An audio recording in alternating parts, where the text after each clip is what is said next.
Welcome to Podcapers, the official podcast of a place to hang your cape. And this week, Gays in Space! Okay, it was either that or an oblique reference to that one episode of DS9. We're talking about the Starship Q-Star! Cue the music!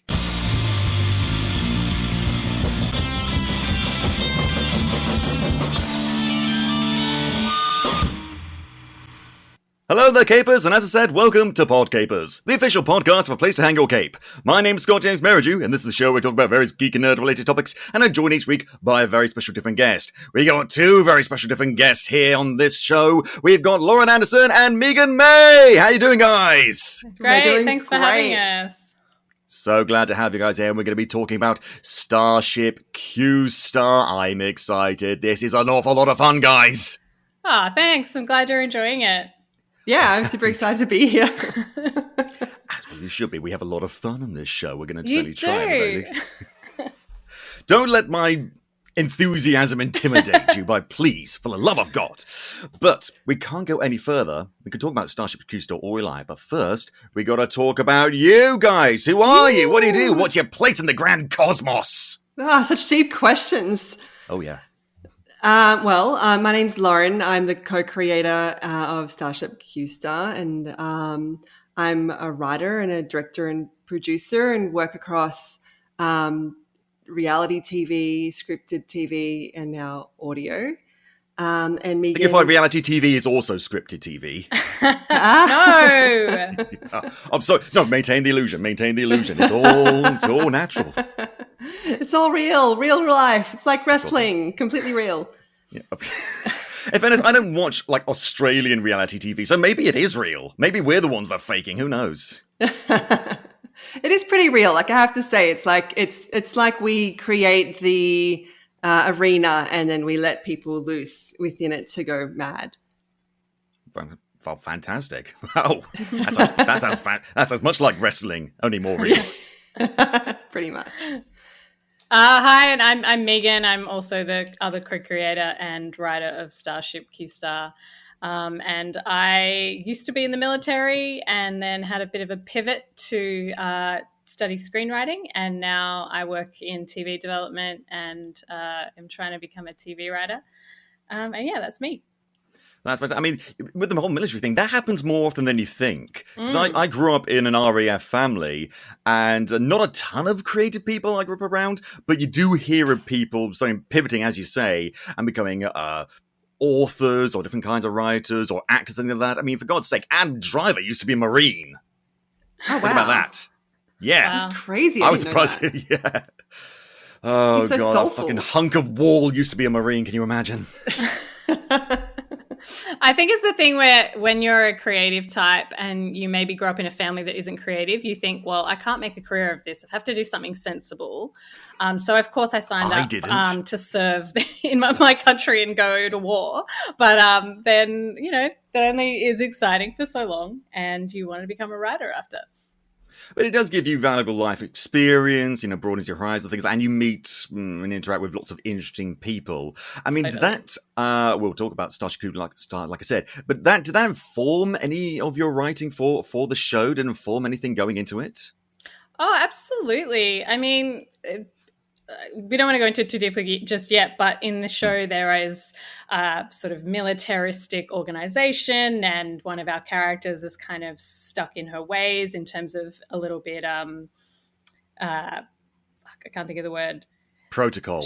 Yeah, she's stuck on protocol. She's stuck on rules and regulation, and she's trying to break free of that. And obviously, when you come from the military and then you join a very artistic, creative world, it's a bit of a culture shift. So I think that's definitely comes into it. And, an experience like that is always going to color your life, no matter what you're doing, writing or otherwise.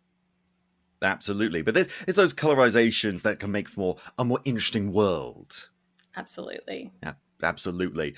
But we'll talk about all that, like I say, in more detail. But right now, what I want you to do is I want to give me and the Capers at home a elevator pitch about Starship Q-Star. What's it all about? Wow me. Who's going to wow him? Is it going to be me or you? I can wow. In fairness, it doesn't take much to wow me. The wow hurdle is relatively low. Okay, so basically the setup is, like I said, a tone-deaf kind of space agency sets up a PR mission of all women and non-binary crew. They're going to Mars, and then when they wake up from stasis, they find out that Earth has blown up. Oh, no. So then this crew, they end up in Mars. There is one man left who didn't evacuate the Mars base, and they set off across the galaxy trying to find a new home. But our co-captains are also happen to be ex-girlfriends, so Isn't that hijinks ensues. Hijinks. I love it when hijinks ensues can describe accurately. That phrase is overused so much these days. It's like, and then Batman tracks down the Riddler, hijinks ensue. No, that doesn't work. That works here. Definitely there are hijinks abound. And we're going to talk about all of that in just a moment. Before we do, it's time for the news!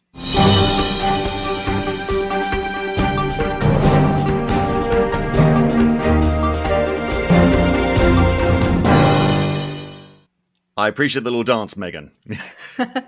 Not many people danced to the news theme, but still, I'm glad you did. So, a bunch of news. Some of it's interesting, some of it is less fun. Let's start with somewhat interesting. It has been announced there's going to be a How to Train Your Dragon live-action movie, directed by the same person who did the animated live-action, the animated How to Train Your Dragon movies. I have no idea why they're making this movie, but apparently there are. People say Hollywood is running out of ideas. This is a good example because, let's be honest, for DreamWorks, How to Train Your Dragon was sort of the lifeline they had after Shrek for a long time. People really liked those movies. They weren't, I don't think, as popular as the Shrek. Didn't have as much broad appeal, but the people who liked How to Train Your Dragon really liked it. I mean, what did you guys think of those films? I really loved the first one. I haven't seen many of the sequels, but I thought the first one was just absolutely magic. Yeah, I think I've only seen, I think I saw the second one on a plane, but I couldn't tell you anything about it. So, but maybe that's why they're refreshing it for they can re-release the first film.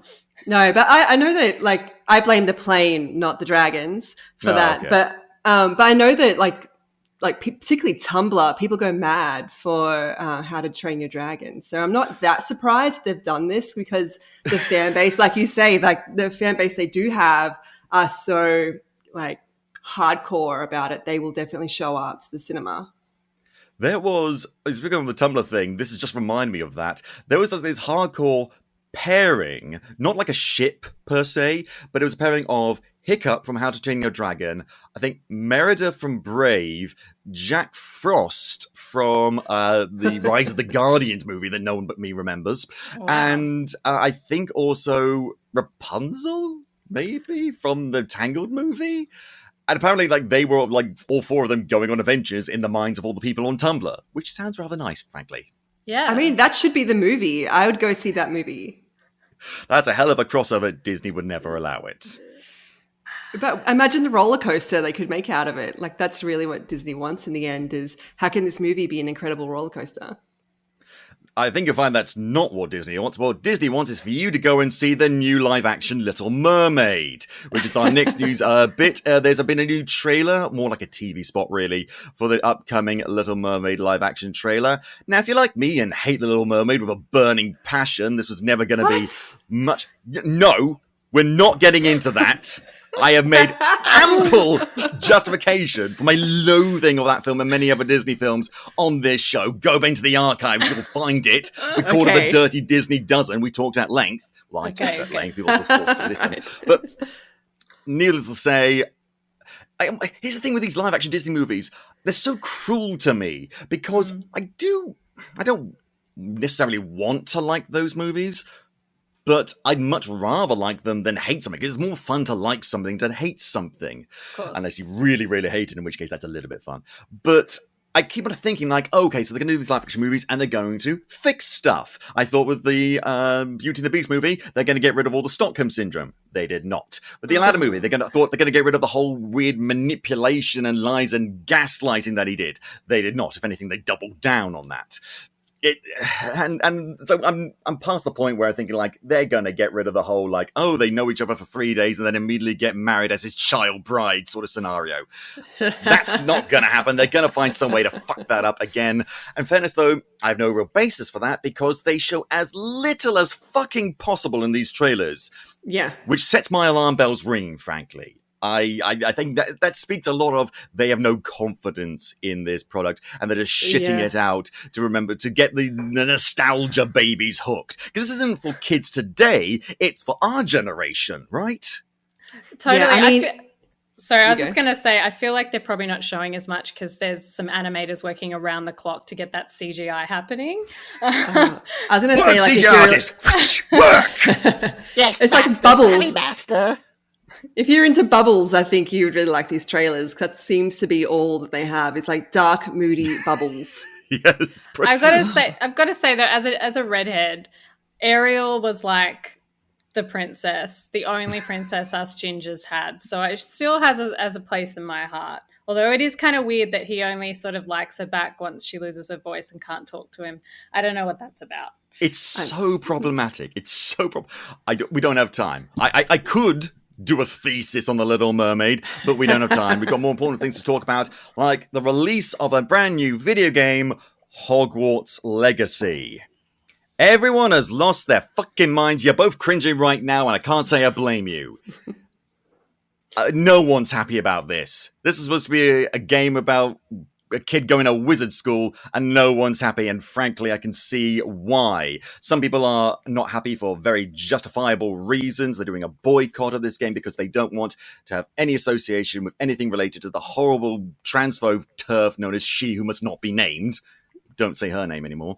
And other people are mad because how dare people stick up for the trans community, and how dare you say that associating the game might even possibly make you a somewhat of a bad ally. And God, I swear, I don't watch any of those videos, but for some reason, the YouTube algorithm fills my YouTube page with all these video essays about people decrying like, oh, woke SJ lib people gone mad bullshit, and I'm fucking sick of it.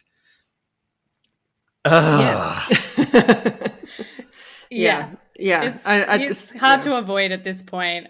Obviously, we're got a show that's very queer. We are a queer couple. So in terms of, we definitely are not fans of her and won't support this game. People can make that decision, but it's not for us.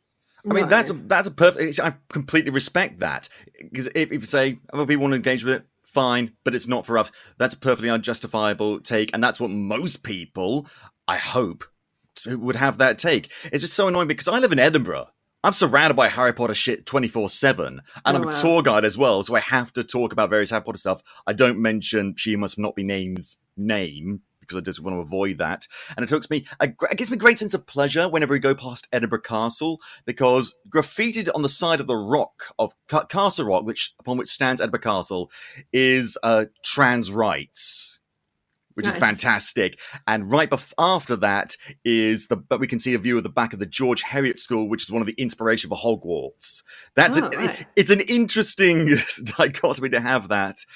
And it's just like, it's worth talking about. There needs to be a discussion, a broader discussion, but that needs to be a discussion, not people shouting down trans people and the trans community and trans allies, just saying, oh, it's fine. No, you don't get to make that unilateral decision. This is more complicated than that. And it is complicated because the people who are making this game, as far as I know, are not transphobic. I'm given to understand, I don't know this for certain, but that there's even a trans character in the game. Whether or not that's good representation or not is up for debate.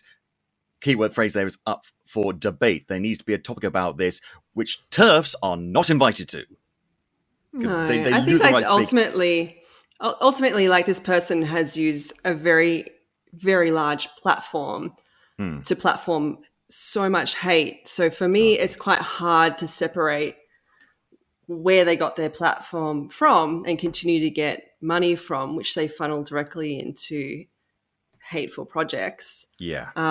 That for me, I can't personally separate them. I don't want to.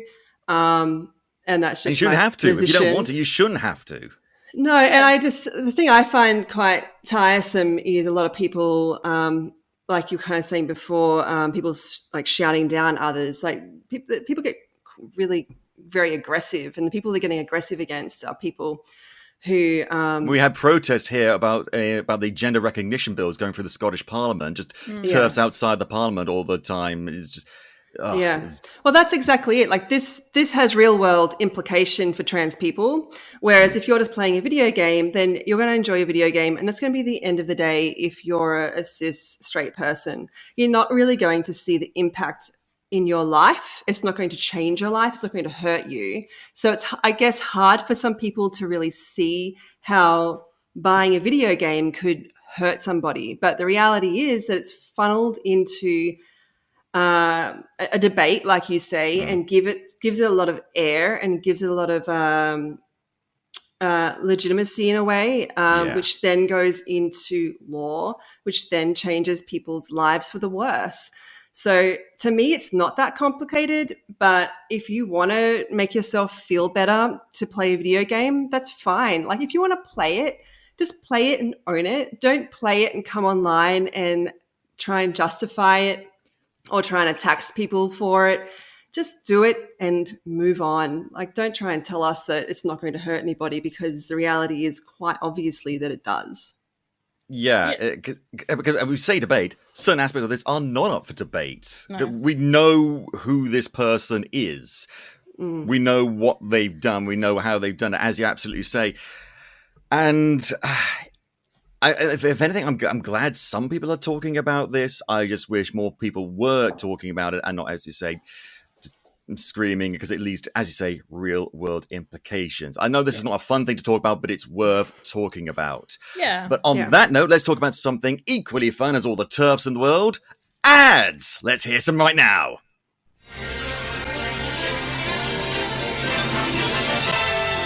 And now we're pleased to bring you our feature presentation. Starship Q-Star, finally!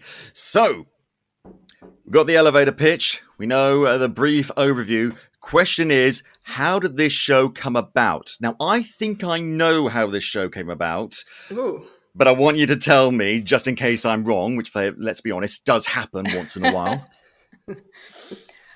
So basically, a couple of years ago, there was a viral news story that went around about NASA wants all women teams to stop sex and relationships in space on long-range missions. And rightly so, everyone, particularly queer women out there, were like, have you heard of lesbians, guys? And so we'd seen that and always thought, oh, that'd be a good show. And then during lockdown, when everyone and their dog started a podcast, we thought, why not make it an audio drama? And so, yeah, we did. And hell yeah, you did. I mean, that's exactly what I thought happened, because I saw that viral story, and much like everyone else, I was just like, I think you might have missed something over there. And what I love about that is just that it's the blatant and casual, not necessarily erasure, but just ignorance. Because I mean, how do, as a grown adult, not factor that in? Well, as we've now learned, we made a TikTok about this, and it went kind of viral. And as thousands of people have told us in the comments, it's actually mistranslated on a foreign news site, and they meant pregnancy, so that no one gets pregnant. As we found out, we've been told very soundly by this point. Hey, someone can make babies with other women. That can happen. Hey, science, man, it can happen. Exactly. Yeah. But I mean, so okay, maybe we all took it just a little bit too seriously. But I mean, I think the problem is that stuff does happen. Totally. I mean, in big organizations, companies, government agencies, the lack of awareness is staggering. I mean, I used to work for the UK government. I was a tax advisor. You are now free to boo me. Okay. You want tax advice?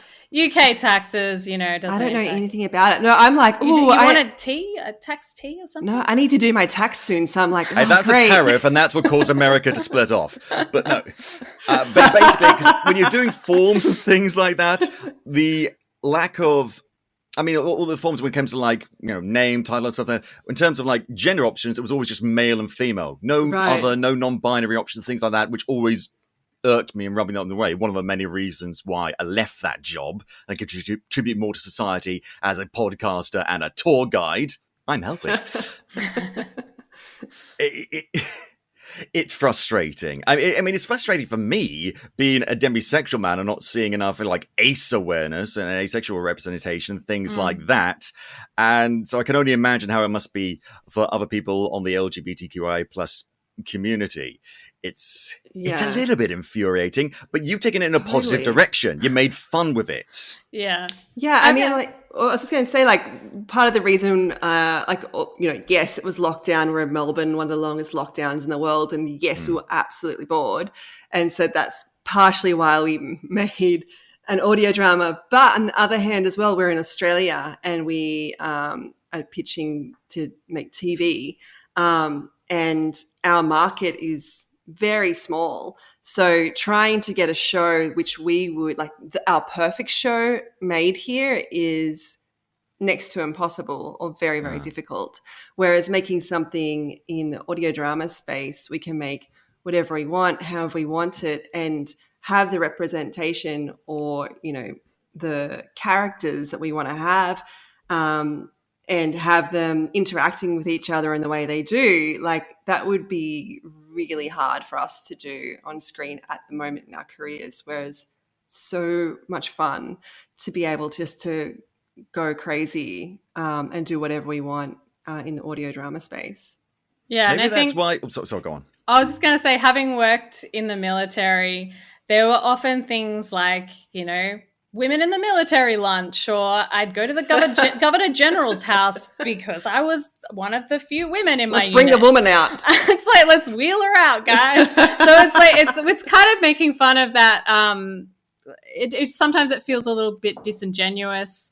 I was one of the best performing soldiers in my unit. When I left, my officer in charge of my unit said, "You've been a great role model to the women in the unit." And I was like, oh, man, come on. Men can't learn anything from you.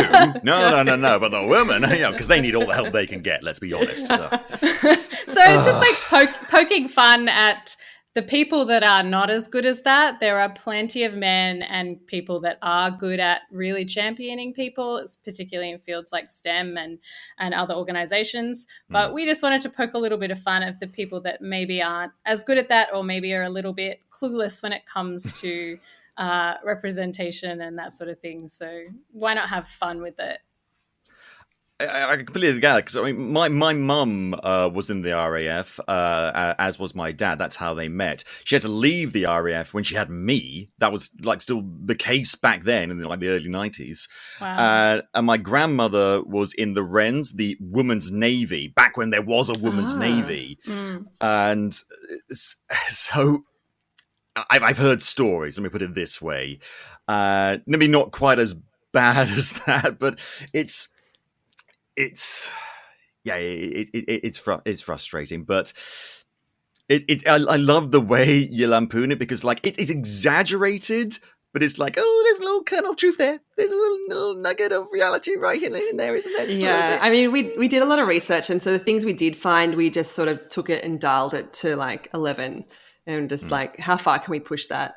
Yeah, like if you remember that viral song 100 Tampons, which is about how Sally Ride, the first American female astronaut, went into space, and they asked her how many tampons she would need, and they're like, it was a 6-day mission, and they're like, is 100 enough? And she was like, I think that might be a few too many. Yeah, they also I heard that story, but I've not heard that song. It's on... Yeah, it's on TikTok. Maybe Marsha Belsky, I think is her name. It went pretty viral on TikTok. Yeah, it's She's really a comedian. Funny. Yeah, but with those tampons, I only watch TikTok for Dungeons and Dragons memes, so that's what I do on there. You're not on the tampon algorithm. I get it. I get it. Well, I need to get on there, frankly, because that's where the fun stuff happens. God. Yeah, I think they also. Go on. Sorry. Oh, so there's a bit of a delay here. Sorry. They also made like space makeup for her, and she was like, "Yeah, I'm good. I don't need space makeup. I love space makeup." Well, in case the Martians come a calling, she wants some mascara. You got to look good if you're going to be killing a Martian. Yeah, so we were sort of inspired by things like that and then twisted it. So instead of 100 tampons, the entire spaceship is chock full of crates of tampons. Yeah. And just bright things like that. pink. Bright pink Yes. and, empowerment and, yeah. It's the focus group version of feminism, essentially, on the ship. It's Yeah. I mean, it reminds me of like, I don't know if we watch like The Boys and just like that company and that show Yeah. and their interpretation. It's like if they sent people into space. Yes. That's so true. And like to make the toys, like, how will we know it's for women? It has to be bright pink. That's how we'll know. Of course. Yes. How else are they going to know? Because, I mean, we all remember the toy shops and the aisles. One that was mostly blue, but variously multicolored. And the one was just like eye-bleedingly pink. Yes. It's burning my eyes. God. And yet, what I do like about that kind of stuff is that now actually that's sort of been turned on its head a little bit. And now, for some reason, and I have no idea how the fuck this happened, Barbie has become a feminist icon. Well, she's had every job under the sun. Like, she's been an astronaut. She's been, a CEO. Like, what hasn't she done? She has the audacity to try. Exactly. I mean, how dare she be multi-layered and have multiple skills? Barbie is probably the most overqualified toy in the world. G.I. Joe, he's just in the military. He can do different things in the military, but you know what? He's never been to space. As far as I know. Oh my God, I'm so pumped for the Barbie movie to come out. It looks incredible. Yeah. It's going to be pure, unadulterated nonsense, and I am here for it. That's what we love. That's what we're here for. Yeah. It's going to be fantastic. Now, we talk about the Starship, like we said that they're on the Starship Q-Star, and they're going to space because of all this nonsense, but we need to talk about who's actually on the ship. Who are the characters? We've got a very interesting, eclectic cast. Now, it's worth saying that this is not an all-female crew. This is an all non-male crew, except for Bob. Yes. Who we love. We love Bob. I cannot tell you how many lesbians have come to me and said Bob is my favorite character. I relate to Bob so much, which is amazing to me. I'm like, that is so great. We've made the one male character the most lovable, beautiful one, which is so.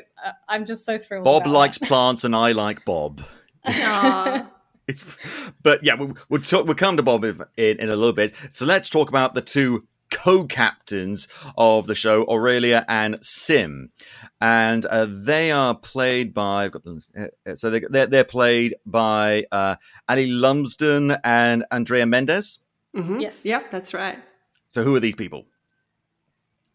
Are the characters or the actors? Both. Oh, the actors.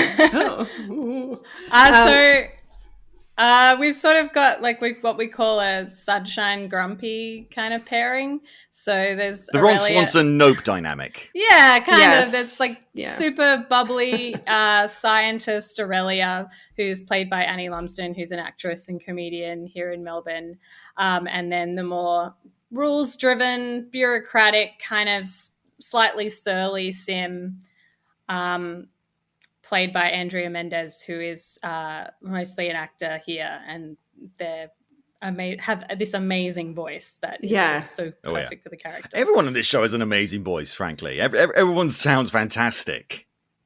Yeah, well, we like them. Yeah, I think that was like it was interesting casting for an audio drama because this is the first one we've ever made. So it was really just about trying to find very distinct voices, which I guess sounds quite obvious, but trying to find people who capture a feeling but also exude this particular quality. Like, it's just so sort of there's layers amorphous to it. Because you can have someone do a voice, a stereotype, and fill that archetype. But that's not going to make for a good character. You need someone to have the role and take it one step further, which I think everyone here does. Yeah. Yeah. And also, like, we had to be really careful about them not all sounding too similar, which even at points we were like, I don't know if that person is sounding a bit like this person too much. It's difficult for me because with the exception of one of the characters, I believe, they've all got Australian accents. Now, I will be honest with you, my interaction with Australian culture and things like that is limited. We get Australian people on the tour bus occasionally. I know that because even in the summer they're always wrapped up really warm. You're wearing a scarf in June. Australian? Yes. But in terms of like the media, I mean, my interaction with like Australian media is basically limited to the Billy Connolly film "The Man Who Sued God," one or two episodes of Neighbours, the TV show Ocean Girl from when I was a kid. I don't know if anyone remembers that. Great show. Oh, you remember? Oh, thank God! Absolutely. I thought I imagined that. Iconic. Yeah. And of course, the epitome of high Australian art, Randy Feltface. What? Oh, do you you mean no idea who that is? Do you Why mean am I the only person who knows who that is? He's an Australian comedian and he's also a puppet. Oh. Oh, yes. Like Avenue Q? He's not on Avenue Q, but there's, I guess, a like Venn guy. diagram somewhere over there. No, I do know. I'm Googling because I'm having a brain fade. No, the guy that does it is... No, I don't. You're like, I know no, who you're you're thinking wrong. of, no.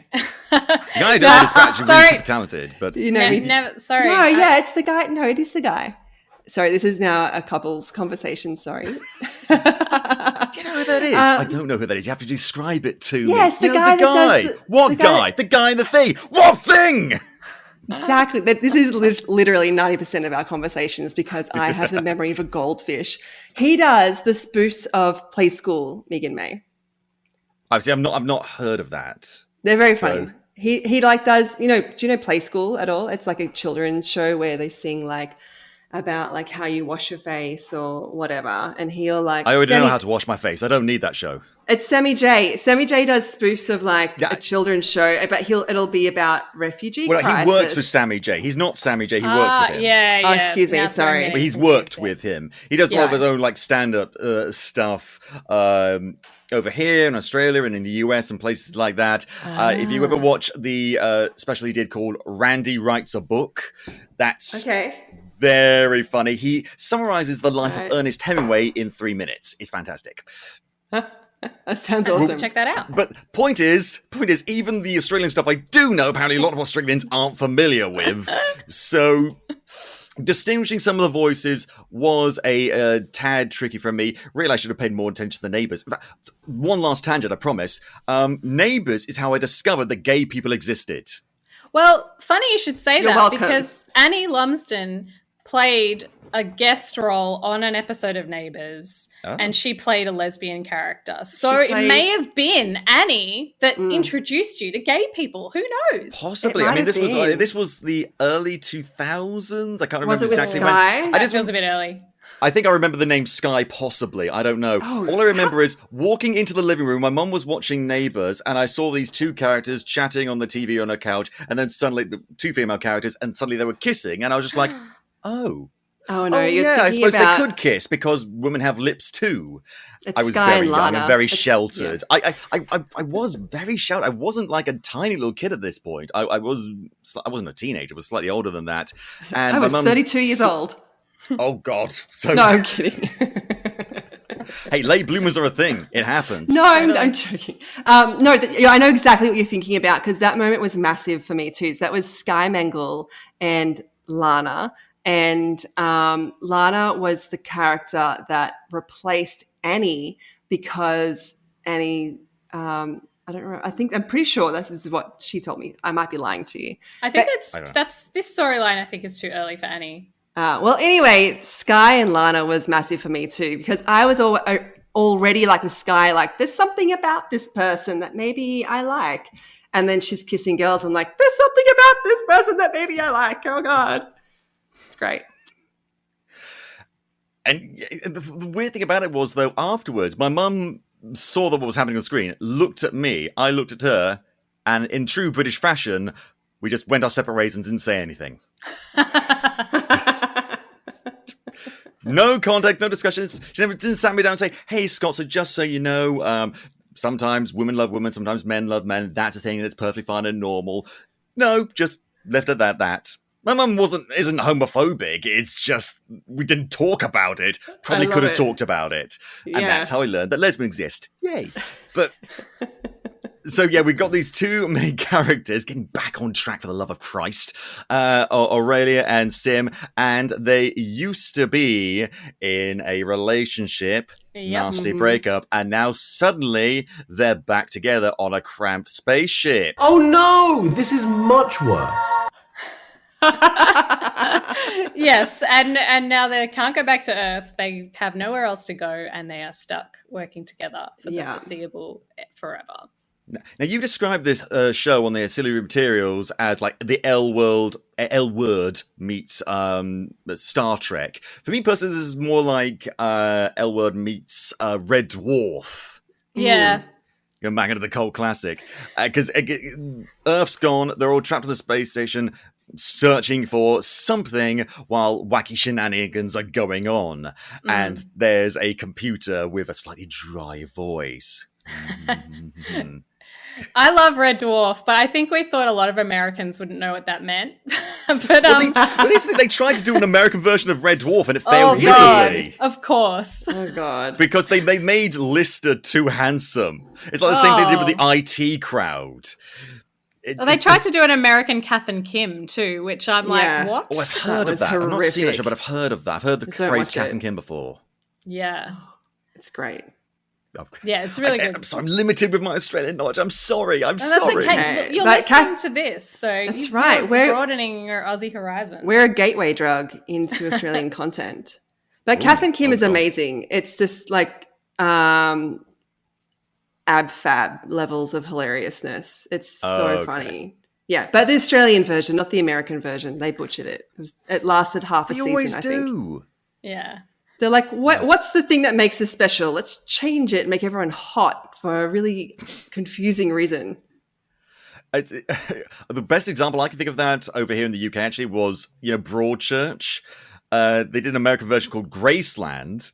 What was it called? Graceland or Gracehead? Something like that. Graceland, I think, is like where Elvis lived. But they got David Tennant back to play the main character using an American accent and has recast everyone else. And everyone was then suddenly instantly more attractive. Anna Gunn was Olivia Colman's character. Oh, boy. Oh. And it's like, I don't know, no objection to Anna Gunn being in anything. But this isn't quite what we had in mind. We could talk about that all day. We've got plenty of other characters to talk about. We've got Mo, the medical officer, who scares me just a little bit. The horny doctor who's just looking to find the first alien that will sleep with her. Yeah. She's like Riker if he was more honest. Yes, exactly. 100%. Julian, if he had more confidence.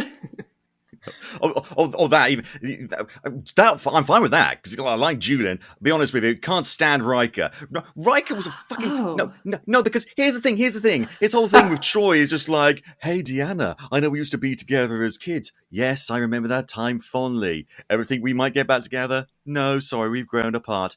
Okay, I'm gonna bed like 100 different women that I've just met for the first time this episode. Okay, I think I might get a boyfriend. But I thought we were like Imsani, like boyfriend and girlfriend. Okay, I won't get a boyfriend. Thank you. I'm gonna bed 100 more alien women now. Bye. The whole show! She should have been with Worf! Oh, I'm sorry. Really? Oh, yeah, should have been with Worf? No, that... Again, it's the whole like bubbly and stoic sort of dichotomy. I like that. Right. I mean, like, Worf is just forever with Jadzia now. No. Even though Jadzia should be with Kira. Like, exactly. Obviously. Then it frees up Dax to be with Kira if Worf is, it perfect, works out. My problem with what you're saying is that, like, Troy should know better because she can literally, like, feel his true intent. So she should just the writers keep on forgetting that she's got psychic powers, though. And then they remember just like, her psychic powers could solve the situation. Diana, what does your psychic powers say about the thing? I don't know. It's all kind of weird and confusing. That's literally why you're here, Deanna. I know you're a ship therapist, but you don't need to be on the bridge for that. Do some mind shit. Earn your keep. But sorry, we go on tangents on this show. Mo, the medical officer, again, I like that she just owns it. She unabashedly owns, like, this is why I'm in space. Want to meet some alien hotties. Yeah. Like, she's like the person who has been around the entire world, banging people, having adventures, and now is bored and just sort of signed up to go to space on a whim, going, yeah, I could bang some aliens. Awesome. And I, for one, welcome our new insect overlords. Absolutely. Absolutely. But, as the season goes on, maybe Mo will learn there might be something else other than just fucking everyone. Although she does kind of fuck everyone, so... Yeah, she'll only learn a little bit. I'm only up no to one's gonna episode learn 3, too much. so okay. Spoilers, sorry. No, nothing happens. I'm fine with Nothing. spoilers, but I mean, I'm looking forward to her finally getting a wish, because so far she's been what's the female equivalent of cock blocked? Clam jammed? I hate that phrase, but that's perfect. It is horrible. I think it's great. But yeah, so Mo is played by Lena Moon, who is a comedian and actress. And Lena and Annie, they are in a comedy duo together. So they all have some scenes coming up in the next few episodes, and you'll get to see them play off each other. And they do sketch comedy together. So you sort of, you get that. And Lena's also on Twitch. She's like a partnered Twitch streamer. So if you love Mo, check her out on Twitch too. She's very different. Lena's very different. She is. Like, she has that really broad Aussie twang in the show, which is because we needed her voice to sound a little different. But in real life, she's very well spoken. Okay. And doesn't try to bang everything. I should hope so. And rounding up, we've also got Dusty the pilot, who is fantastic. Oh, we love Dusty. Yeah. Played by... More people need to be called Dusty, frankly. The name alone is great. I mean, initially Dusty, the character, was going much older and far more serious. And as the show developed, she became more and more unhinged. And then Sananda, who plays Dusty, just brought another level up. Just hilarious. One of the most funny people I've ever met.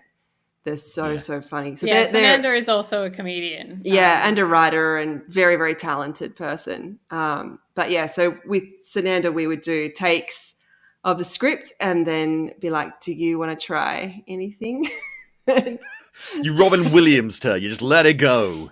Pretty much, yeah. And they were amazing. Like, they were just go. And people had to step out of the booth when we did that because we record them all together. But if Sananda was going to do a run, we'd pull everyone out because they would just laugh too much. Well, it's fantastic to record together because anytime I've done something like that, any bit of voice acting, either on this show or other things in my life, because I have done a bit of that, it's always been separate in a booth or here. And it's great when you have that collaborative experience, because I mean, that's how things like a later season, at least, of Legend of Vox Machina was done, how, of all things, My Little Pony was done. I think that's why those characters have such great chemistry. At least, I think it was like the movie that they did that for. I don't know. I watched like one episode of the show and thought, like, this is fine, but it's not for me. Right. Yeah, no. It was so important to us to do it that way.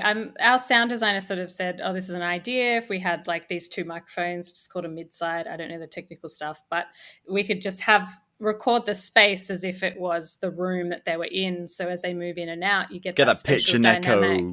Yeah. But also it meant that this group of comedians, many of whom have a background in improv, could come in and feed off each other and banter back and forth. Most of it is on script, but when they, go off script, well, and they I can can really sort of have tell that when it's a energy. little bit off script. Often it's in the fade out when you're transitioning from scene to scene. There's a little bit of just like this sort of natural riffing sort of energy as you fade out, and I really like that. It makes it feel much more naturalistic. It's fun. And speaking of the sound design, I do want to pivot for a second and talk about Darius Kedros. It's a fucking fantastic name, by the way. That's the name of a superhero or something. Yes, he is really. The sound design in the show is excellent. I don't want to point that out. Are you just saying that because he's British? Because I don't know his nationality, okay? I'm not saying I have any preference for any fellow Poms, but... he was like a big in dance music in like many decades ago in the UK. He was like engineering and making like music, and now he's in Australia and started doing sound design for theatre. And we met him through a friend we worked with in theatre, and he's like, sure, let's give it a go. Yeah. I think he knows his stuff. It works.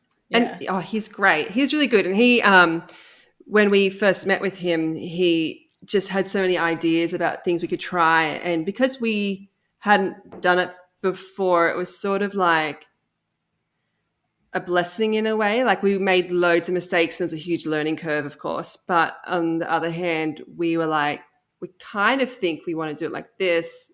And then he just kind of gave us the license to be really bold and play a lot. So he was really keen to do as much recording of sound effects in the room as possible. Even on the day, we tried to do a bit of that as well, which just made it more fun, I think, and really gave it a real energy, more life. and it was when a you really can fun way to do foster it. a creative and collaborative environment supported by the technical side, that's great, because otherwise it's a bit too constrained. Like, here's what you can't do, here's what you shouldn't do, and the fact that they did that is fantastic, and it shows. The whole show, the whole sound design has got this lived in, bright feel to it. Yeah, no, he's It's wonderful. a very weird descriptor, I'm just thinking, but Yes, that's what, playful energy, and Yeah. you get, it's. I hope it makes it feel a little bit more immersive, or like you're there. Sometimes, if you're recording at a microphone, like all separate or online or something, it can feel a little bit dry.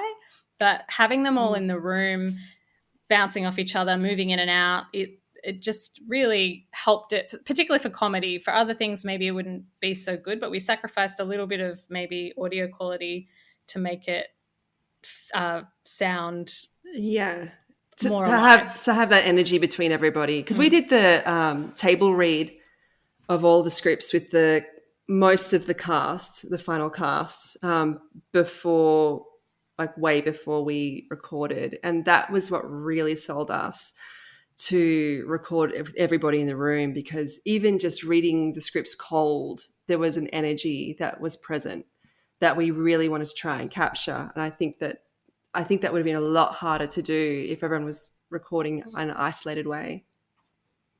Absolutely, it shows. I mean, often at times we do that, we say it shows on the screen. In this case, it shows in the ears. I don't know the exact term. Either way, it gives us this real sort of sense of, Nice. that's what we like to hear. That sums it up. Does some and we've got plenty more characters to talk about. Before we do, here's some more ads. Check them out. So rounding up, we've got the ship's engineering specialist, Solaris, who is the sweetest little baby gay bean. Yeah. Yeah. Little non-binary teen genius who is... They're the smartest person in the room, but with the least amount of work experience, just what we wanted them to be. So they would ultimately, like textbook, know exactly how to fix a problem, but have no idea how to work with the human side of things or the social side of things. So they're really capable, but they're maybe not as equipped to solve some interpersonal problems as other people might be. And with They're a like big Wesley Crusher, but far less annoying. I think so. And with a big fat crush on the co-captain Aurelia, to create a little bit of tension in that dynamic. Well, can you blame them? No, they're more like everybody's Nog. hot. Nog! Can they please be more like Nog than Wesley, please? Oh, sure. Yeah, absolutely. Oh, God. King Nog, absolutely. Great. I mean, Nog, I think after DS9 ended, I think he became like a captain or something. Like he did really well in Starfleet. He nailed that war. Oh no, didn't he? Oh, didn't bad things happen to him in the war from memory? Anyway. Well, I remember there was an episode of Discovery. I think there was a USS Nog or something. Yes, that's right. I don't watch Discovery. I'm sorry. I tried. It's very upsetting. I dropped off a bit. Yeah. I watched the Orville instead. Oh. Yes, Orville is great. Yeah. I like Strange New Worlds though. That Strange feels New like Worlds it's is very fun. I haven't seen that yet. I watched the first season of Picard. That was really good up until the last 3 episodes. I haven't watched subsequent seasons. We won't even go into that. We talk more about Star Trek than anything else on this show. But then that brings us to Best Boy, Bobby baby. Bobby baby. Yeah, Bob. Huzzah! A man of quality. Yes. So poor Bobby was having a nap and on Mars, and everyone evacuated and didn't tell him. They forgot about him. Yeah. Botany And then, Bob. Yeah, our crew show up and he's there alone in his jocks and a robe and a million plants that he's grown while he's been waiting to be rescued. And he joins the crew and they fly off and have adventures. Yeah. Absolutely. So And go on. Bobby's like the most enthusiastic one and like the purest person amongst them all, I think. And he just wants to find his place. So he ultimately, he is a botanist. So he has botany skill, but of course going through deep space, there's not many opportunities to show off your botany skills. So he becomes the baker.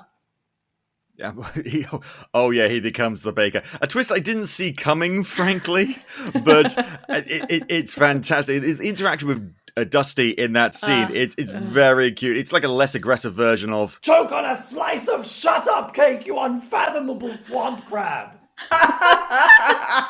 I looked through the list of sound effects for something regarding cake, and this is all I could find. Love it. That's so good. Yeah, Scott Limbrick, who plays Bob, is also he does a lot of improv, and so does Sananda. So those two together is always a fun time when they have scenes together. They have some other scenes together later in the series that were just, I was in tears. It was so funny. But they're great together. And yeah, Scott was brilliant. And just Well, thank you. I tried. All Scotts are brilliant, obviously. Except for Orson Scott Card. We don't talk about him. And there's a former prime minister we don't want to talk about either. Sorry. Okay. Those are the two bad Scots. Everyone else, great. Everyone else is great. Walter Scott, people like that, fantastic. Scottish. Great. Yeah. Hey, I'm this is so annoying because I'm a tour guide, like I say, and people come up to me, especially Americans. I have noticed this. Usually I have a great time with Americans on the bus, but every once in a while, I'll have people come up to me and just say, "You're not Scottish." Oh my like God. It's not even a question, just like a statement, like they think I might not know. I was like, well, my name is Scott. I've lived here in Edinburgh for 8 years. I used to live in Ayrshire when I was a kid on the west coast of Scotland, and I am part Scottish from my grandmother's side of the family, so I am allowed to be here. Relax, it's all good. And I hate to have to describe that all the time. You have to hand out a card. I'm like, look at the card. Don't talk to me. Here's the backstory. Here's the pertinent details. Moving on. Yeah, we could just say I'm Scott-ish. Because your name's Scott. Because I'm right? part Scott-ish. It perfectly works. Oh God, but the accent throws people off. It's a whole thing. But sure, I'm surprised Americans could pick out the difference. you know what they don't just don't insult our American friends. Come on. Hey, first of all, they know what they're about, and second of all, they've watched just enough Braveheart so that they think they know what a Scottish accent sounds like. And Australian. I would hope so, but the Australians are fine. Honestly, I've not had any problems with the Australians coming on board, except for just them bundling up quite a bit. They're easy to spot, and. So those are the principal main characters. There are one or two other characters. Obviously, there is the computer, voiced by yourself. Yes, I wanted to be in it. So as I was sleeping with the director, who is Lauren, I got the plum role. Nepotism. Oh, God. Well, it's a great one. And the computer is always the undervalued member of, like, the Starship crew I find. Fucking Majel Barrett was fucking fantastic. Yeah. She was in virtually every single episode almost. Yeah. And Yeah. people just remember her as Deanna Troy's mum. It's not fair. Yeah. Nepotism, once again. Nepotism once again. Hey, but you know what? Once Gene Roddenberry died, by the second season of TNG, they could have kicked her to the curb, but no, they kept her around, as well they should have done. She was great. Fantastic. She was great. Amazing. Yeah. Well, the computer was really fun. And we did Meegan is great at what she does with it. But we also wanted it was like a few reasons why we wanted to cast her in that role, because we were worried that if there was ever any plot holes, that we could just have Meegan record something to cover it, to explain why something was happening. So it was a bit of like a backup as well. That's good to have, and you'd be surprised how many shows do that, often in a way more clumsy way. So if that did happen on the show, I didn't notice it. No, Nothing I don't happened. think it really ever happened. No, it never happened. No. We were lucky, but it was always there in case. It was like a safety blanket, I suppose. But Yes, no, yes. I think the more we went along with the project, the more like we realized that Meegan just really needs to be an actor, because she did so much of the Foley as well. It was like if Darius at any point was like, someone needs to go in there The and cake do munching sounds, I bet. at any point, if one of us had to go in, it was like Meegan's like, I'm going in. Put me in, coach. And if you check out our socials, you can see some videos of me pretending to be a certain monster, and later in the season, and some other fun Foley stuff. Oh, later in the season, because I was thinking of the monsters introduced in episode 3. Not really monsters, but still equally horrifying. The inhabitants of the planet known as Panty 5. Shame on you both. Hang your heads in shame. This isn't the porn parody. This is... Come on. But they're talking about, Scott. Of course. What do you mean? It takes a lot to breach my asexuality and make me aware of something like that. You managed. Like, hang on a minute.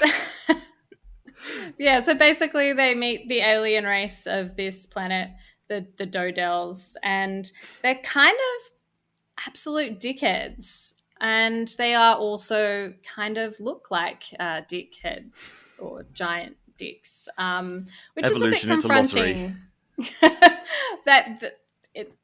They have a good time there. It's a party on that planet, but certain members of the crew aren't as enthused to be there as others. It was fun and stupid, completely stuped.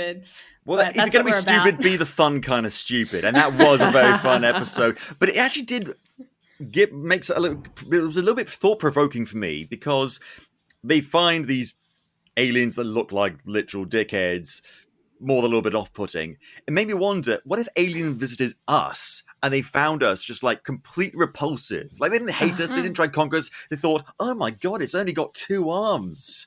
Yeah. Oh god, where's its head? It's, I think that's that thing on top of its shoulders. That's the head? Oh god. They're talking out of a thumb. Oh god, yes.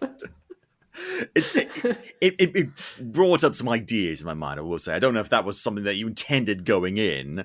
Just like, let's not anthropocentralize. I don't know. What was the phrase they used in Mass Effect that one time? Anthropocentric bag of dicks, I think it was used. So have you ever played the video game Mass Effect? I haven't. Sorry. Have you? Right, No. so briefly, without going into too much spoilers, it's a fantastic video game series by BioWare, and 3 fantastic video games, and 1 we don't talk about.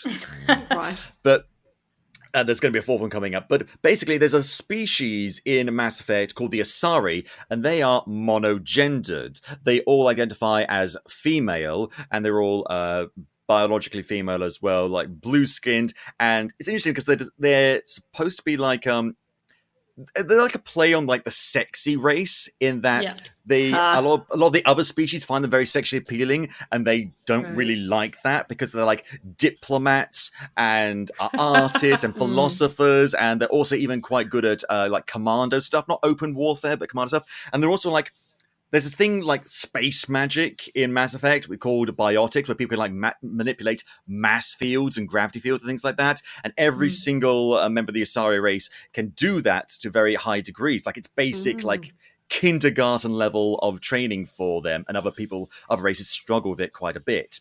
And basically, there's a whole conversation where the main character, Commander Shepard, is having with one of these characters who's an Asari, and she's basically talking about how she had a kid with another Asari, because 2 women species, they can do that quite easily. They can do it with any species, in fact.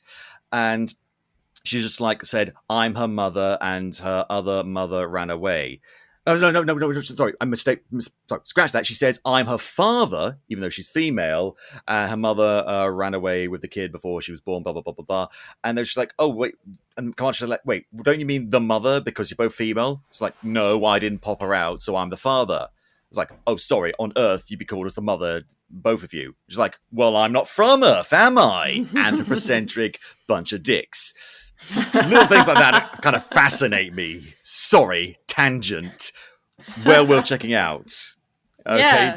I've heard it's amazing. Everyone talks about it. I just never, I don't know, maybe I didn't have a PlayStation when the games have come out, but very keen for a new one. They're also on Xbox. But anyway.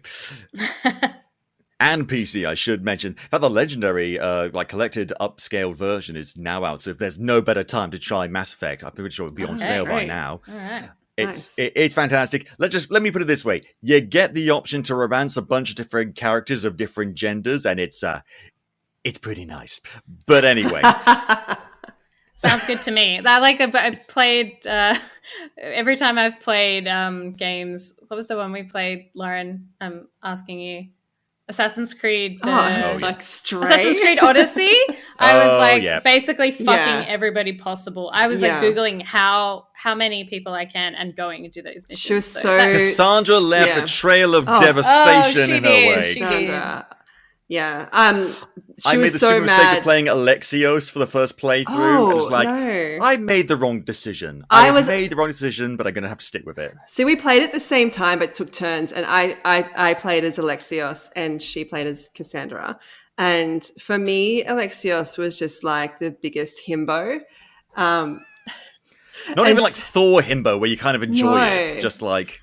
No, I grew to really love him, but I was also watching, because we would watch when, and so I got the Cassandra hit, but then I could go and play with my himbo. Okay. Best of both worlds. Absolutely. And, we talk about the Dick Planet, because let's be honest, I'm not going to call it Panty 5. I just can't. I'm sorry.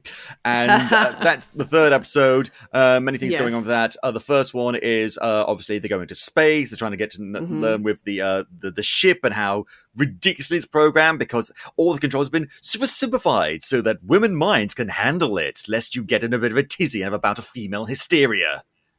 Yes, it's been fitted out with the Woe manual. So rather than just being in autopilot, it has the Woe manual process implemented. So it's able to be used by feminine minds. Of course. This is the same mentality that led to people saying we shouldn't invent the steam engine because the steam train runs around the countryside. It'll cause women to die because they'll either watch it and faint or, and I don't know how true this is, but apparently moving at such high speeds on a steam train, some doctors thought in Victorian Britain that it would mean that their uteruses would fly out of their bodies. Wow. Oh, boy. Wow. I don't know how true that is. But the fact that we can all believe that someone could have said that speaks volumes. What was that doctor doing? That's the only question I have. Oh, my God. What happened to my last train trip? Oh, boy. Oh, God. It's. We have to remember, this is the same country, the same culture that tried to treat female hysteria, which could be fucking anything from a mild case of PMS to genuine mental instability, with masturbation. Literally. I mean, with, at least they got one thing right. Can we start off with these sort of ridiculous, gender rules and constructs, and then as the season goes on, it's sort of about throwing the rules out the window and subverting, these tropes and ideas, and Bob is the man, but he's a baker and he's a caregiver and he's and it's never commented on as, at least in the episodes that I listened to, never commented on as, oh, it's weird because he's a man, or it's so nice that a man would do that. No, he's just a person doing a nice thing and they like that. It's not playing to any sort of stereotypes. Although I will say there was a stereotype in the first episode that I did not appreciate: a bunch of warm beer left over by the British contingent. How dare you? What gives you the right? We have to do you know what? Yeah, because I was having a good time. I was just listening to the episode thinking, oh, this is fun. And then I heard that joke and I was like... And that's when I got mad. And I'm teetotal. I didn't even drink. I just dislike the stereotype. Yeah, look, sorry. It's just, it feels like as Australians, we kind of have to take a dig at the British. I mean, I assumed that was coming anyway. I just didn't think it was going to take such a low position, you know? Bottom of the barrel, guys. Come on, low-hanging fruit. You could talk about a horrible political system. You could talk about a bad dentistry or something. Anything. I don't know. No, we just wanted to tell the truth, so... Oh, okay. I mean, I live in Scotland, so most people around here drink whiskey anyway. Well, I live in Edinburgh, so there's whiskey shops as far as the eye can see. That's episode 1. I'm just picking out like certain things from the different episodes that I like, because I don't want to go into like a full list, because these episodes are very decently paced. I assumed they were like 20 minutes long. That's what like a lot of like audio dramas do. No, they're over 30 minutes. It's a great running time, because it gives you plenty of time to luxuriate in these characters and their dialogue and the story as well, and you don't neglect any of those things. It's all perfectly balanced, in my opinion. It really helped, especially episode 2 was where it really kicked off for me, getting to know these characters beyond their introduction. That's when I fully figured out Solaris. I was kind of difficulty figuring out her like their character, in the first episode, but the episode 2 is just like, okay, I get what they're about now. It's great. And it also introduced me to a fantastic concept. Is a planet going to explode in every episode? Well, I mean, it's not the only planet that does. Withdraw a veil. Quick, get distraction here. Yeah, I mean, There, we're distracted. Now.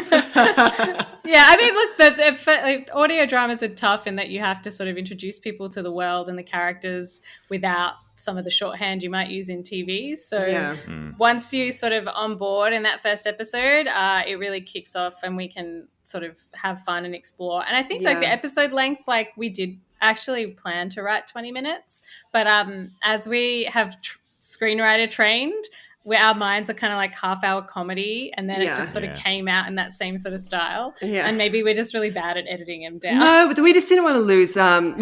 We realized if we wanted to make it 20 minutes, we needed to lose a plot line, and we didn't want to, because we really wanted to explore all 6 characters. And if we were going to be cutting plot lines from every single episode, then we would need to really focus the story a lot more. And we really did want to kind of play with the people that we had at that stage, because we kind of fell in love with them a bit. I mean, that's a great philosophy for it, because I love it when shows like this have it's like a bunch of characters and it's like a toy box, you know? It's like, let's give them the due focus, but also let's have fun with them. I mean, that was like the ethos of like Scrubs for a long time. Let's just put these characters in a situation and have fun with them. And it makes it fun for the listener. Because I mean, for me personally, because I also have a bit of a background in like TV and film, like screenwriting and things like that. And so a lot of my media consuming things is usually visually based. I do like audio drama and things like that, because I listened to a lot when I was growing up and things like that, and I still do to this day. But it does take me a little while to get probably invested without a visual component. And so that's a mark of a really good audio drama when you can do that. Though there is an element of visual component, because on the website and various ancillary materials, you have provided artwork for the characters and a big old the poster for it. And I love the way these characters are represented, because it perfectly encapsulates their personality, and it really helps. Oh, great. Yeah. The artist, Kate Moon, is amazing, and she does character design and is like works in a bunch of different forms. She's and an illustrator for books and all sorts. Yeah. She's very, very talented. And she's the sister of Lena Moon as well, plays Mo. Oh, fantastic. So we ended up getting like probably mates rates. So she's so good. That works very well. You know, it's part of the collaborative process. When you're part of an insular media community, you rely on other people, and that forges great networking relationships and can make things better, because you know who's talented, know who's not, because you're friends with them. It's just like, yeah, I know you will have to know that we probably couldn't work on this, but other people you do know. And Mates Rates works great in that respect. It contributes, and it's not just the great encapsulation of the personalities, but also just the artwork itself, just on a purely objective level, is really cool. I love the backgrounds that you have for the characters, like the starry purplish blue night sky it's really nice. I really like that kind of stuff.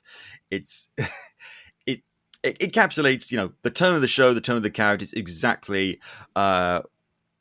what I was looking for in terms of a visual component. But there's plenty to talk about on the audio component as well that we haven't already talked about. For example, the music, the theme song by, I believe it's Jack Lewis. Yes. Yeah. But I really like it. It's spacey. Yeah, it's funny because he's never we sort of found him through through the networks. Sananda had worked with him on another project and said he had a really good sort of comic sense. His band and the music he normally plays is so far and away from oh my God, what is in the so show. far. But we'd sort of yeah. pitched to him, it's like Star Trek meets Janelle Monáe with kind of like a synthy spacey feel. And yeah, he nailed it. Yeah, absolutely. He was great. He's a big Star Trek fan too, so he was really excited to do something that could sort of like reference that classic opener of Star Trek, which was so really fun. Is everyone in Australia a fan of Star Trek? Because I feel like that would cause some problems with a certain character portrayed by Brent Spiner in terms of pronunciation of that character. Oh, but that's just the character's name, not how you actually say that word. Say it properly. Say it properly. My brain is doing a weird thing. Data and data. The second way you said that was the correct way. I feel wrong. Hey, in fairness, you're over in Australia, so we can't complain that. We got an Australian comedian over here doing the show called The Last Leg, Adam Hills. Oh yeah. He said data once on the show. One time, they never let him hear the end of it. Here's the thing. The fact that I'm part of a colonial, influenced society means that I very rarely feel justified in poking fun at other nations. Once in a while, though, I get an opportunity. I'm not going to let it pass me by. I'm sorry. I am sorry, but I had to.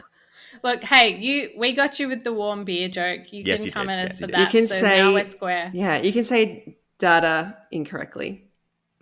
That's fine. Ooh. But anyway, speaking of, that's something that I did also notice on the site that I do want to talk about because don't have a lot of knowledge about this sort of stuff and hope that you could provide some good context for it. There's a bit of it that says that, just trying to find it right here, Starship Q-Star was written and produced on the lands of the, and I'm hoping I'm pronouncing this correctly, I'm probably not, Wurrung Jerry Wurrung people of the Kulin Nation. Mm-hmm. I probably butchered that. I do apologize. Please provide me a bit more context about what the implications of that is. So it's the Wurundjeri Woi Wurrung people of the Kulin Nation. So the Kulin Nation is the basically Melbourne, and within that the Wurundjeri Woi I can't even say it properly tonight. Woi Wurrung people are the people on the lands that we are at. So it's like all the different countries of Aboriginal Australians. Yeah, and it's customary for a lot of people when at events or when you're making something or we call it the acknowledgement of country, just to pay our respects to the traditional owners of the land, that we're working and living on. In most sort of events or functions or anything you go to, you will have an acknowledgement of country. It's definitely not enough.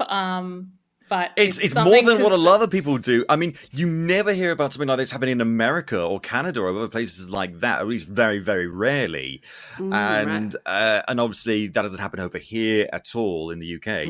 So unless there's some particularly angry Cornish people out and about, in which case you might throw them a bone. But it's we don't talk about the Cornish, but I think it's so great that you did that, and it's just as someone who grew up in the UK and doesn't have that much experience with that, I was very curious about that, and I think an acknowledgement is the least you could do, and it's good that you did that. in my opinion, at least. Right. Yeah, I mean, like it's pretty common here, particularly in Melbourne in art spaces. A lot of our TV shows do it as well. Okay. And I think it's just been something that, well, gosh, at least for 10 years, I remember being at university and there being welcomes to country and acknowledgements of country there. And it's just been, I think, a process of making it, because like I think there used to be this idea that there's just like the Australian Aboriginals and they were just one group of peoples. Whereas they're turning them into a monolith because then it's easy to categorize people like that. I don't think that there was any kind of knowledge or understanding from white Australia or the broader community that there was, hundreds of countries, hundreds of nations that made up the native people here when the colonizers came. So that's Sorry. Yeah, I mean, like it's just been a big thing to. We needed a place to put all of our prisoners. What were we going to do? Sorry. Just to try and God, I can't speak tonight. Right, like acknowledging and recognizing that it isn't something in the past; it's something that it's in the present and it's ongoing. We're recognizing that part of our country and the first peoples of the land that we live on. And that there's distinct people and that they're distinct nations and they have their own language groups, their own culture. They're not all the same. And that there are distinct peoples living today that are distinct from like the Darwin people, like it's just growing that understanding. And we're working toward, like we still have never had any kind of treaty with Aboriginal people. So I think there's a long way to go in understanding our country's true history and where we come from. But a journey of 1,000 miles starts with one step. Yeah, and this is part of it. I think absolutely. my very long-winded way of trying to say. But it's worth talking about at length because it's a complicated issue. I mean, without admittedly, I have a bit, in terms of like the Australian factor of it, I have a lot of ignorance of, and I want to know more about it. Please talk at length about it, because you can't erase history, you can't cherry pick history. I've often say that on my tour, things like because we start our tour where I work in the shadow of this monument of a man called Henry Dundas, Viscount Melville, who over here in the UK delayed the Abolition of Slavery Act by 15 years. And profited off of the slave trade, during which that period, 500,000 people were enslaved. And so even over here, the spectre of colonialism and the British Empire and all these horrible things looms large. And just because it's a little bit above you and maybe you don't know the full context of the statue doesn't mean you should ignore it. You've got to openly acknowledge it, bare minimum. And so it's good that you've done that, and I'm glad that I could learn a little bit more about that through that. It's more things like that need to happen in post-colonial countries. They need to do that, I believe. Very I know, true. as someone who's from the country that often originally that colonization, maybe I don't have the right to say that, but I think that's a good thing. I think it's important for you to say that because, I think that's where it starts. It's the people that were the colonizers that are the ones who need to do the work. Absolutely. I think it's just about truth-telling as well, like the truth of what happened. And part of our truth-telling is to start to acknowledge a lot of the massacres and wars that were fought, like the colonizing wars. Because for our general history, it's sort of really been erased and so you don't very talk a lot about that in school or things like that. I know you do really. now. Like I know it's when we were kids, not much. No. I mean, I think you probably learn about the Emu War more than you'd learn about. I've definitely heard of that. I don't know why I've heard of the Emu War, because it's insane. Yeah. But see, it's like about the Emu War, but you won't know about the Indigenous people so much. So I think it's like, most I learned about Indigenous Australian people was actually through the Baz Luhrmann epic Australia. Oh, oof. Yeah. Boy. I'm sure there's a lot of great Indigenous writers and storytellers and filmmakers who you could probably check out because, oof.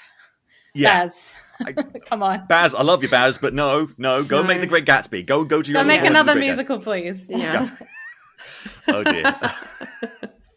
But the problem is, when I was watching that movie, I didn't have a lot of context, and Sure. I don't know how accurate this is, because that's the problem with when it comes with ignorance. Ignorance, we're all ignorant about lots of Absolutely. things. We all come to this world ignorant, and we die ignorant because there's no way everyone can know everything. But when you're confronted with something that maybe is not 100% representative of the truth, and you're in this little ignorance bubble, it's very difficult to unlearn. And growing up, I've had to unlearn an awful lot of stuff, especially growing up in the British education system, which I don't know about the Australian education system, but oh boy. So I'm pretty sure we just got your education system, but with no aircon that we needed. oh God. Oh my. Oh no. How are you still alive? I don't know. God. We never needed that over here. When I was going to school up here in Scotland, actually, we went to school in the morning in darkness and left school in darkness. That was my education experience. That's bleak. That is bleak. In the winter period, in the summer months, not so much. But yeah, November time is just like, oh, the darkness, my old friend.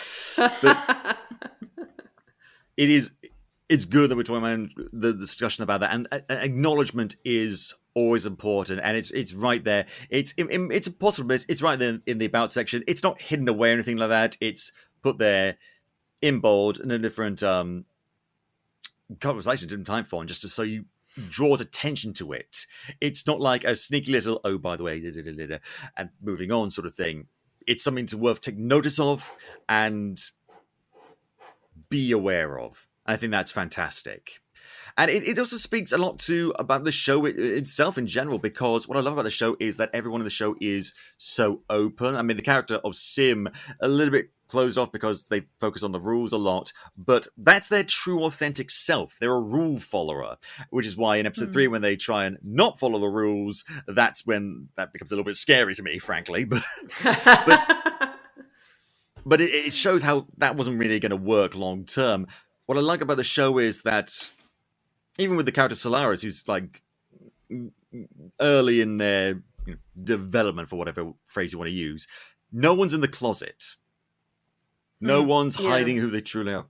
Everyone's their own unique, authentic selves. And that's fantastic, because whilst coming out stories are important and should be told, they're not the only stories to tell. No. Yeah, there's a lot of great coming out stories. And, there's a lot that we've loved, but we've seen them and we've, probably written them before as well. But this is something we wanted to just have joy and be sexy and messy. And in the future, everyone's gay. Well, they are on this ship, which was, maybe it was a mistake, maybe it wasn't. No, but it yeah, wasn't. it's just being able to make messy, silly characters that are queer, that sort of represent more of who we are and who our friends are. Particularly, we happen to have a lot of zany comedian friends who are all in the show. So that's authentic. That's authentic. What I hate is it's all the bastards out there. Whenever there's even a little bit of LGBTQIA plus representation, saying, "Oh, it's just so forced" and something like that. It's just like, you do know these people exist, right? Like, it's not like this magical creature that we've come up with, like the mythical gay. No, it's people are like that, and that may not be something that you are familiar with in your life that you know of, because everyone knows a gay person. That is that's a thing. You can't go through this life without. You may not know that, but that is what's going on. But it is true to other people, and you're never going to have something that's authentic to everyone, but it can be authentic to enough people to have that, as you say, that representation, that identifiability. And and also, I don't want to just watch stuff about people that's exactly like me and the people I know. I mean, I can see a lot of people that I do know, and even a bit of myself in shows like this, but at the same time, I don't want to see everything that's just like me, because otherwise I get bored of me. And frankly, I can't think of anything worse than being bored of me. I'm awesome. Yeah, I think we really wanted to have a show that was allowing people to be queer, like everyone is very queer, even Bob in his own way. He's, as far as we know, he hasn't told us yet. Like, as far as we And know, he doesn't he's a have straight to guy. if he doesn't want to. But that was sort of important to us, that wasn't their defining feature, because like that's sort of very frustrating when you get a queer character in a TV show and their main attribute is that they're queer, and then they come out and then that's their arc, and then it feels like often that the show doesn't know what to do with them once they come out. So they die, or their partner dies, or, you know, it's kind of boring. Bury your gaze. Yeah. Or they're surrounded by straight people, so they're just queer in this very heteronormative space. So it's like, well, what if everyone is queer and that's just the space that we're in? But it's as important that Sim is a lesbian as it is that she's uptight, as it is that she really knows how to, I don't know, kill someone with her pinky or whatever. You know, they're all equally as important. Useful skill to have. Yeah, but like it's not because like LGBTIQIA plus people, find each other. We gravitate towards each other. Even before I knew I was on the asexual spectrum, I was gravitating towards those people without acknowledging. And that's the annoying thing, because I only found out this about myself. I sort of fought against it for quite a few years, actually, in my late 20s. And way before that, my early 20s, I had a few of my queer friends just be like, "Hey, Scott, are you asexual?" And I was like, "Oh, no. Oh, look, there's a thing!" Run away. And it's just like, it's so annoying. It's like, they knew before I knew. It's just like, oh, God, if I wasn't so wrapped up in my allosexual normativity, I don't know what else you call it. It's frustrating. And so it's great when you can have that shared space represented and not just like, that's the gay one or that's the trans one or whatever. It's more than that, as you say. That's the cocky pilot. That's the, naive one. It's that instead of the We've got other stereotypes to fulfill. We don't need to fill up those other ones. Yeah. Archetypes, I should say. And these are archetypes I do like. I want to point out, I like these archetypes, and they are good archetypes for a reason. You've been very savvy in fitting these characters with exact right personalities into those exact right Starship-y roles. And it works out very well, and it adds for a lot of chemistry, different kinds of chemistry with the different characters. And yeah, there's some characters and you're like, are they gonna kiss for me? Other times not. I was waiting to use that one for a while.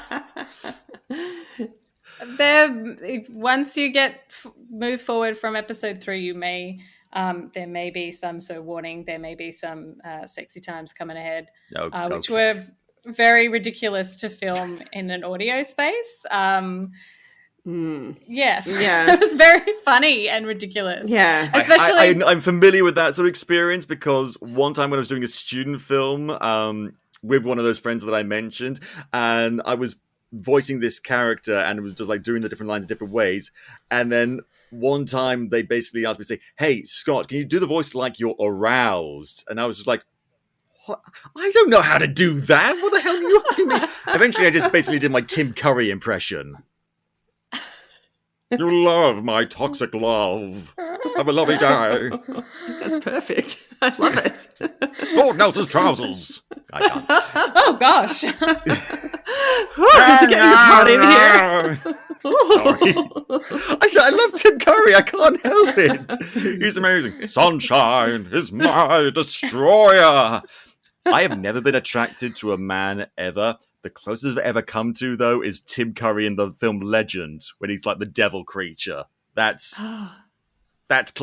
was close. It was really close. I get it. He's got charisma, that man. He sure does. Up the wazoo. They called me mad, you see. Lunatic, imbecile, Wendell. I can't keep quoting Tim Curry. I'm sorry. Anyway, we could go on and on and more about Starship Q-Star, but we've talked about all of the great points. We'll do some final thoughts in a second. Before we do, here's some more ads. Check them out. You're the only person who's ever wooed for ads, Lauren. I knew a good song was going to come, and it did. Oh yeah, because Capers, when we do these ads, instead of you hear the ads, and what we do is we intersperse the interval song from Monty Python, The Holy Grail. That's what we do instead of hearing the ads on our end. So I thought that'd make more fun for us, frankly. I loved it, yeah. Dance break. Absolutely. So, covered a lot of good ground. Is there anything else you want to talk about when it comes to Starship Q-Star, something that you're particularly proud of that we haven't covered?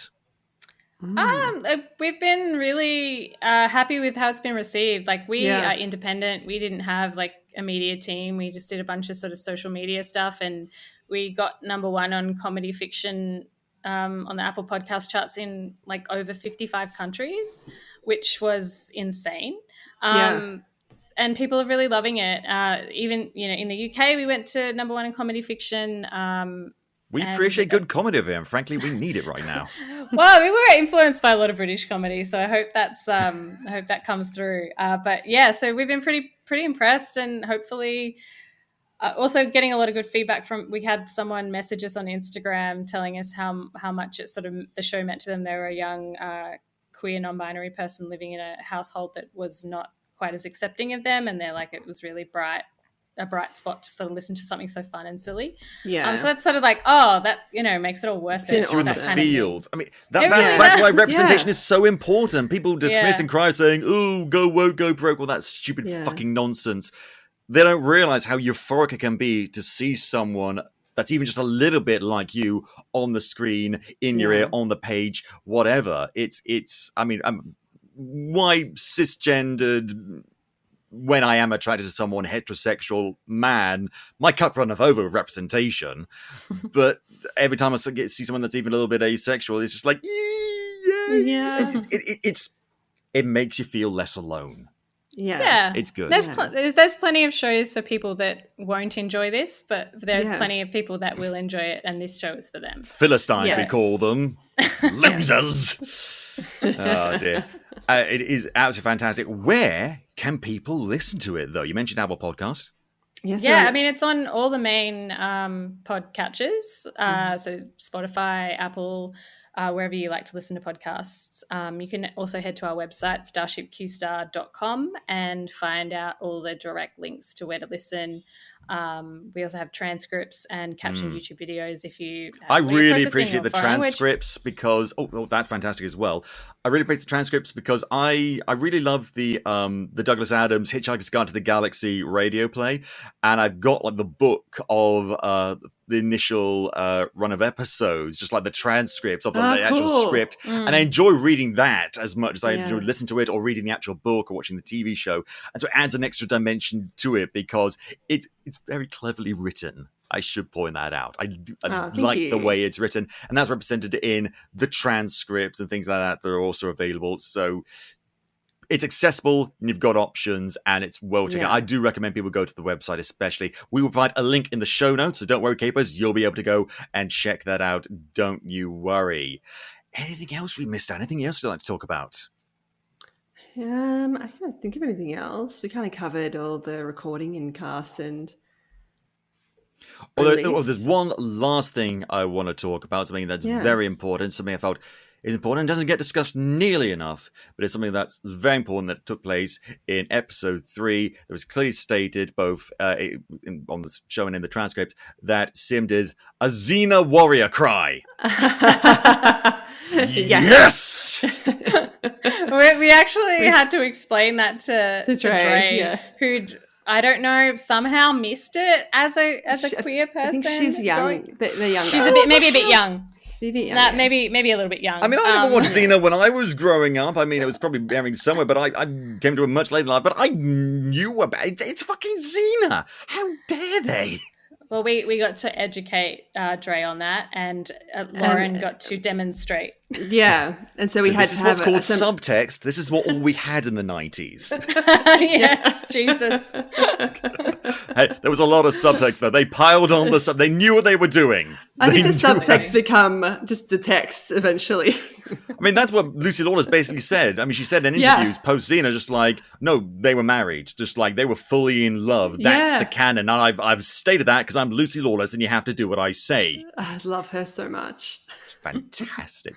So yes, if you want a Xena war cry, we've got it all. We've We've got got that. many of them. I can't do it properly. Like, my voice wasn't so messed up for illness and work recently. I probably could have done it, but I can't. I'm sorry. I can only give you Tim Curry. Hello, I'm Xena. Can you do- now that sounded a little bit like Alan Rickman. It did. There's a It really crossover did. there. Can you do Tim Hello, Curry everybody. doing a Xena war cry?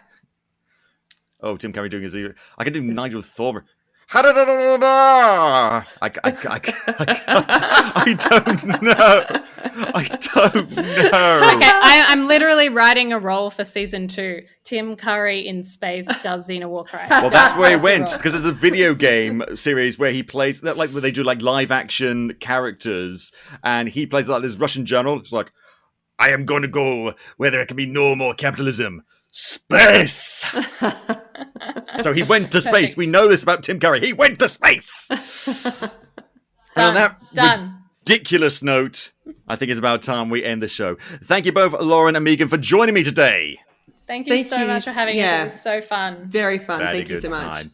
And if you enjoy the show, Capers, please tell your friends, shout it from the rooftops. And if you haven't already, go back and listen to some of our other super episodes. Many episodes. We do an episode not too long ago talking about an audio drama featuring talking about Jack Kirby and his life. That's a great episode you can check out. You can listen to the show on iTunes, YouTube, Spotify, Amazon Music, and all good podcast apps, or at podcapers.com. If you want to get in touch with us, suggest show topics, or maybe come to the show yourself, you can find us on Facebook, Twitter, and Instagram at AP2HYC. Thank you very much to Dan Harris for our logo, the lovely microphone, the red and blue 3D glasses. Those are mine. And thank you for listening. This has been Podcapers, the official podcast of a place to hang your cape. Cue the music!